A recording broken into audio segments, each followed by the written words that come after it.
ನಮ್ಮ ದೇವದುರ್ಗ ತಾಲೂಕಿನ ಎಲ್ಲಾ ರೈತ ಬಂಧುವರಲ್ಲಿ ವಿನಂತಿಸಿಕೊಳ್ಳುವುದೇನೆಂದರೆ, ನಾವು ರಾತ್ರಿ 8 ಗಂಟೆ ನಂತರ ಬಂದು ಟ್ರಾಫಿಕ್ ಪೊಲೀಸ್ PSI ಮತ್ತು ಪೊಲೀಸರು ನಮ್ಮ ರೈತರ ಮೇಲೆ ಬೈಕ್ ಸವಾರರು ಮತ್ತು ಟಾಟಾ ಎಸಿ ಮತ್ತು ರೈತರು ಹೋಗ್ತಕ್ಕಂಥ ಹೊಲಗಳಿಗೆ ರೈತರನ್ನ ತರಬಿ ದಬ್ಬಾಳಿಕೆ ಮತ್ತು ದೌರ್ಜನ್ಯ ಮಾಡಿ ಅವರಲ್ಲಿ 2,000, 3,000, 500 ವಸೂಲಿ ಮಾಡತಕ್ಕಂಥದ್ದನ್ನು ವಿರೋಧಿಸಿ ನಾವು ರಾತ್ರಿಯಿಂದ ಕೂಡ 8 ಗಂಟೆಯಿಂದ ಈಗ 4 ಗಂಟೆ 45 ನಿಮಿಷವರೆಗೆ ಆದ್ರೂ ಕೂಡ ನಮ್ಮನ್ನ ಮೇಲಾಧಿಕಾರಿಗಳು ಬಂದು ಮಾತಾಡಿಸಿಲ್ಲ. DYSP ಅವರು ಬಂದೋಗಿದ್ದಾರೆ.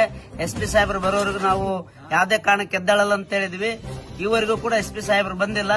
ಅವರು ಬರೋವರೆಗೂ ಯಾವುದೇ ಕಾರಣಕ್ಕೂ ನಮ್ಮ ಈ ಒಂದು ಹೋರಾಟ ನಿರಂತರವಾಗಿ ಈ ಹೋರಾಟ ಹಾಗೆ ಇರೋದ್ರಿಂದ ಎಲ್ಲ ನಮ್ಮ ತಾಲೂಕಿನ ಎಲ್ಲ ವಾಹನಗಳಿರ್ತಕ್ಕಂಥ ರೈತರು, ಇವತ್ತೇನು ಲೇಬರ್ ಕೆಲಸಕ್ಕೆ ಹೋಗ್ತಕ್ಕಂಥ ಮಹಿಳಾ ತಾಯಂದ್ರು ಎಲ್ಲರೂ ಈ ಒಂದು ಹೋರಾಟದಲ್ಲಿ ಭಾಗವಹಿಸಬೇಕಂತೇಳಿ ವಿನಂತಿಸಿಕೊಳ್ತಿದ್ದೀನಿ.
ಜಾತಿ ಭೇದವ ಮಾಡದ ಕುಲವೆಲ್ಲ ಒಂದೇ